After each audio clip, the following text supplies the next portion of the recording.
I never thought I'd see my mother's face turn that particular shade of gray.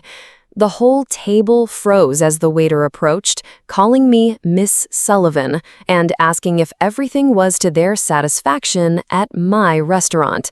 My mother's fork clattered against her plate.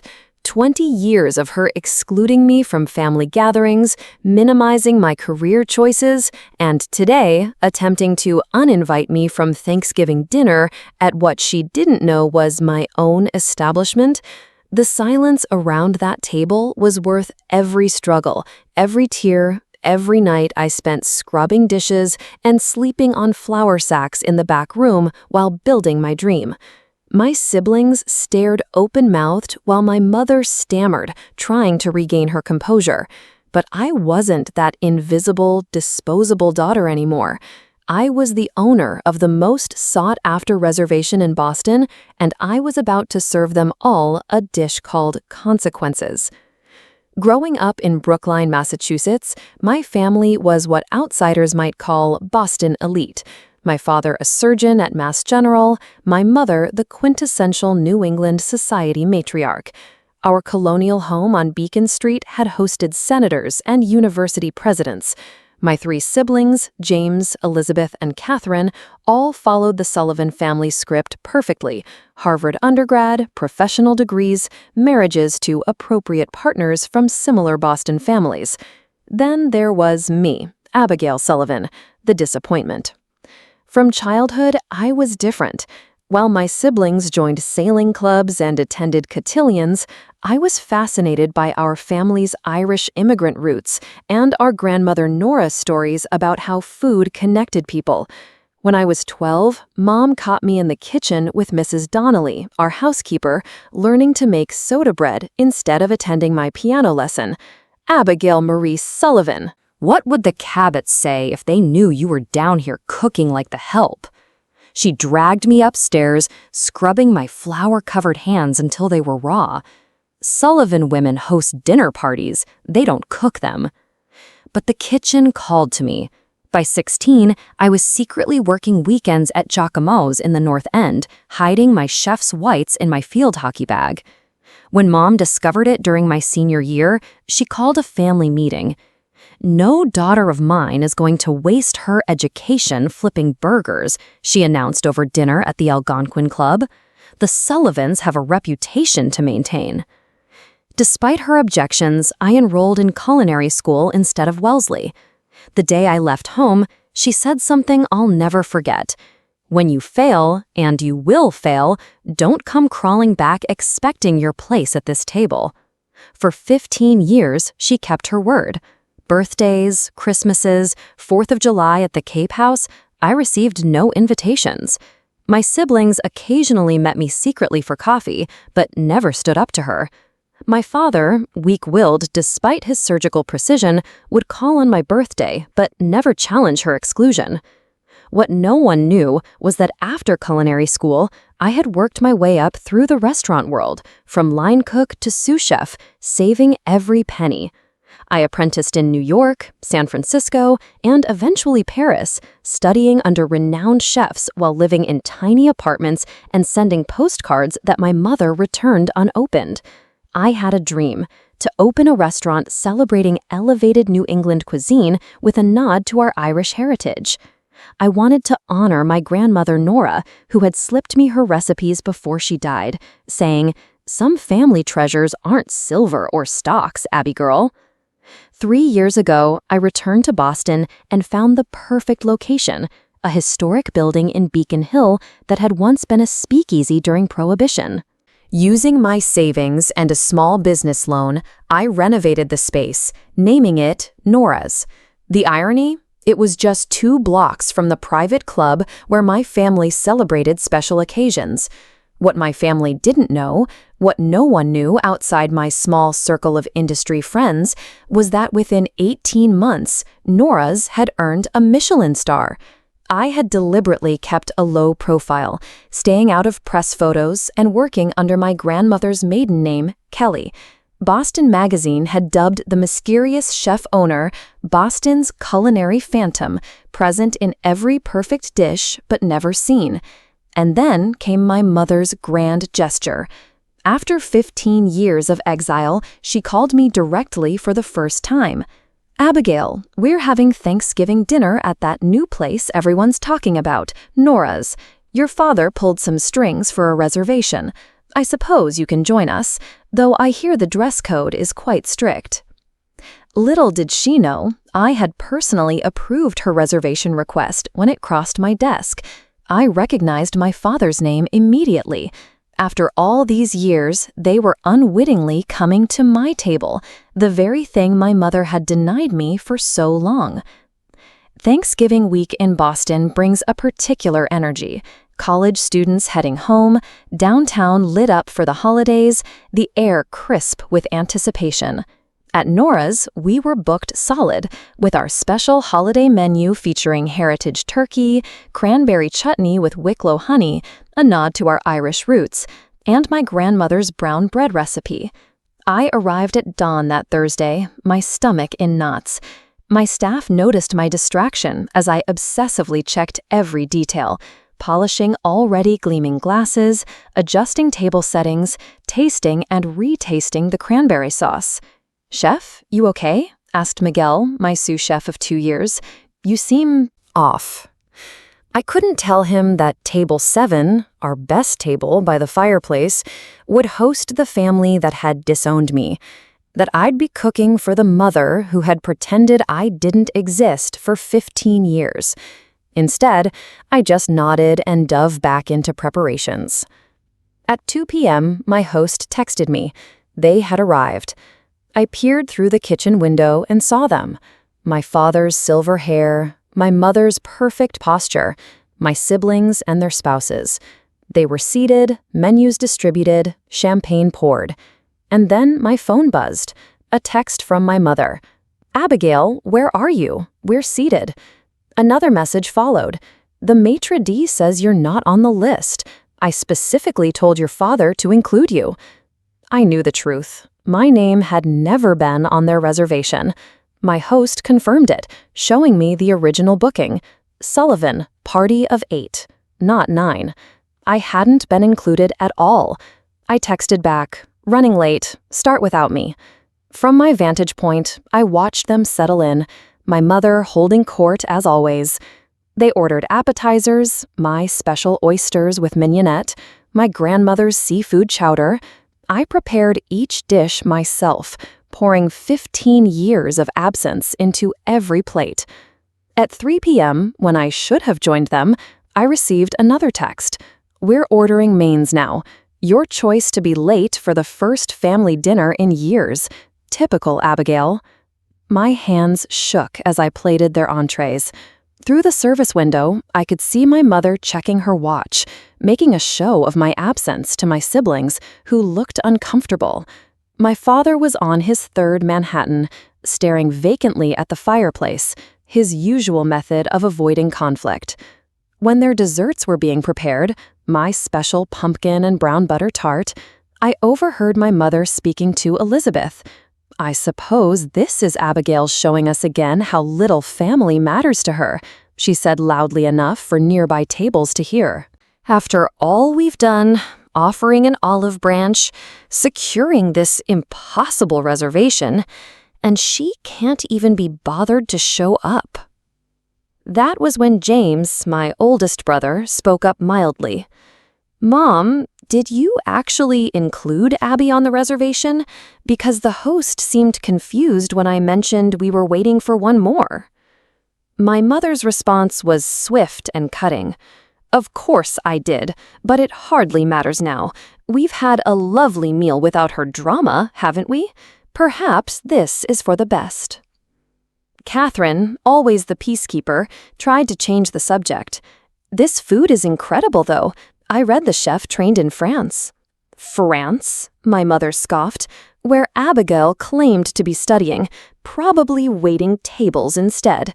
Well, at least we know where our proper investments went with the 3 of you." That's when Miguel appeared at my elbow, concern etched on his face. "Chef, you've been watching that table for hours. What's going on?" I took a deep breath. "That's my family, Miguel. They don't know I own this place. They don't know I'm the chef. They haven't spoken to me in 15 years because cooking was beneath our family's dignity.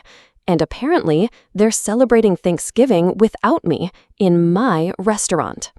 Miguel's eyes widened. Are you serious? What are you going to do? I watched as my mother signaled for the check, clearly planning to leave without me ever arriving. In that moment, something crystallized inside me. 15 years of being erased, of working 18-hour days to prove myself, of creating something beautiful that even Boston's elite now clamored to experience. I'm going to serve them coffee, I said, removing my chef's coat, personally. I smoothed my hair, straightened my black dress, and nodded to the staff. This wasn't how I'd planned it, but then again, my life had rarely followed my mother's carefully plotted course. As I approached table 7, I could hear my mother speaking. Well, I suppose that's that. Abigail has made her choice clear. Again. She was signing the credit card slip with a flourish. At least the food was acceptable, though I found the bread a bit heavy. That bread was my grandmother's recipe, the woman who had believed in me when no one else did. "How was everything this evening?" I asked, stepping up to the table. My father looked up first, confusion crossing his face before recognition dawned. "Abby?" My mother turned, her perfect mask slipping for just a moment.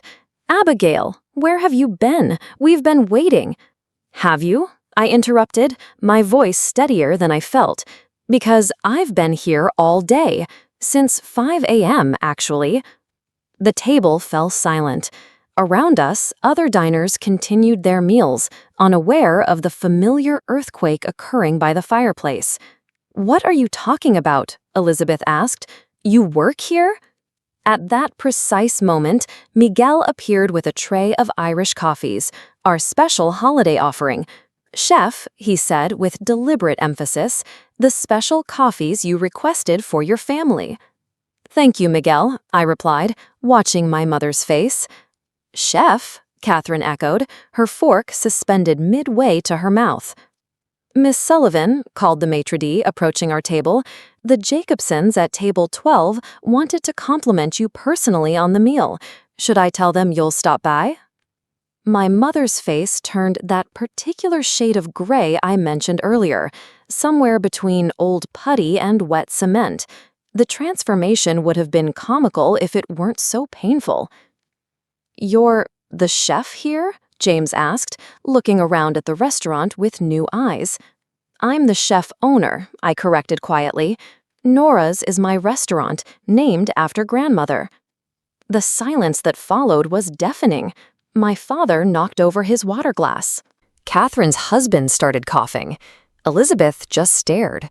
But it was my mother's reaction that mattered. Her lips pressed into a thin white line as she processed this information, that the restaurant she'd been bragging about securing a reservation for, the place she'd told her friends was the most exclusive dining experience in Boston, belonged to the daughter she'd dismissed as a failure. "That's not possible," she finally managed. "You were working in diners, fast food." "No, Mother. That's what you told people.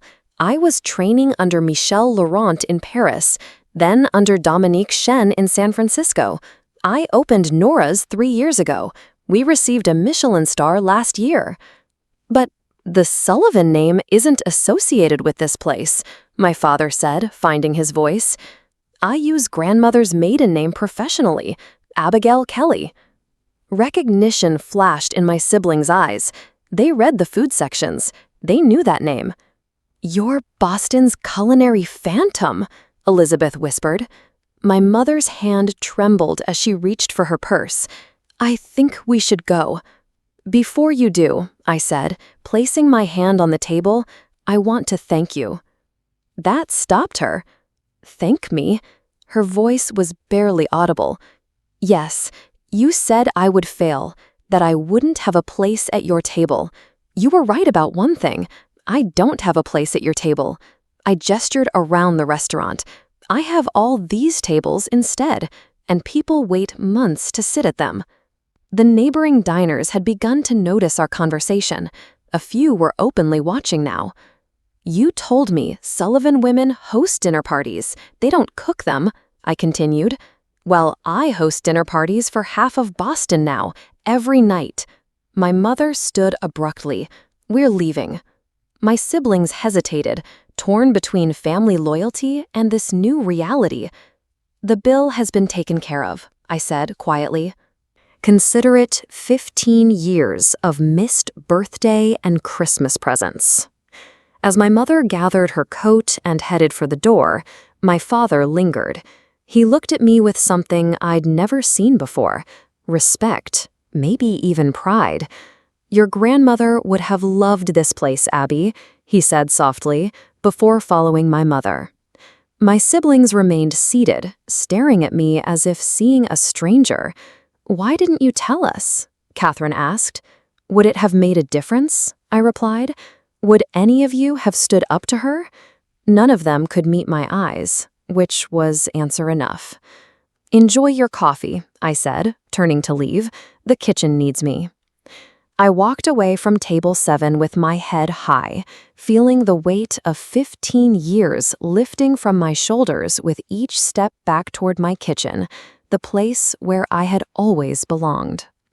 The aftermath of Thanksgiving spread through Boston's social circles like wildfire. Within days, the story of the Sullivan family drama at Nora's had become something of a legend in the city's tightly knit restaurant community. The culinary phantom had finally revealed herself, to her own family, no less. I threw myself into work, creating a special winter menu that channeled all my emotions. My staff, now aware of the full story, rallied around me with a loyalty that felt more like family than anything I'd experienced growing up on Beacon Street. A week after Thanksgiving, Elizabeth was the first to reach out. Can we talk? Her text read. Not at the restaurant, somewhere neutral. We met at a small coffee shop in Cambridge, far from our usual haunts. She looked tired, her perfect blonde hair slightly disheveled. Mom and Dad are barely speaking, she said without preamble. Dad's sleeping in the guest room. I'm sorry, I said, though I wasn't sure if I meant it. Don't be. Elizabeth stirred her latte absently. It's been coming for years. Your restaurant was just the catalyst. She slid her phone across the table. On it was an open email dated 15 years ago from our father to our mother. Margaret, this has gone too far. Cutting Abigail off completely is cruel and unnecessary. She has a right to pursue her own path, even if it's not what we planned. I'm asking you one last time to reconsider. I read it twice, my throat tight. He defended me? Weakly, Elizabeth acknowledged. But yes, Mom threatened to divorce him if he kept pushing, so he stopped. We all did. That revelation hit me like a physical blow. My father had tried, in his way. Not hard enough, but he had tried. Over the next month, each of my siblings made their pilgrimages to Nora's, not as customers, but during prep hours when we could talk privately. James brought old family photos I hadn't seen in years. Catherine brought her children, my niece and nephew, who were wide-eyed at meeting their famous chef aunt for the first time. Through these conversations, I learned how my mother had systematically minimized my existence, referring to me only as your sister who's finding herself when pressed. How she'd intercepted birthday cards my siblings had tried to send. How she'd spread rumors about me working menial jobs, when in reality, I was training under some of the world's best chefs. Christmas approached, and with it came an unexpected visitor. My father appeared at Nora's back door one afternoon, looking older than his 65 years. Your mother and I are separating, he said without greeting.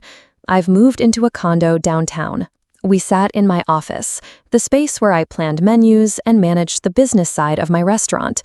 He looked out of place among my cookbooks and food magazines. I should have stood up to her, he said finally. I knew how talented you were, even as a child. The way you could taste something once and describe every ingredient. The way you understood food as connection.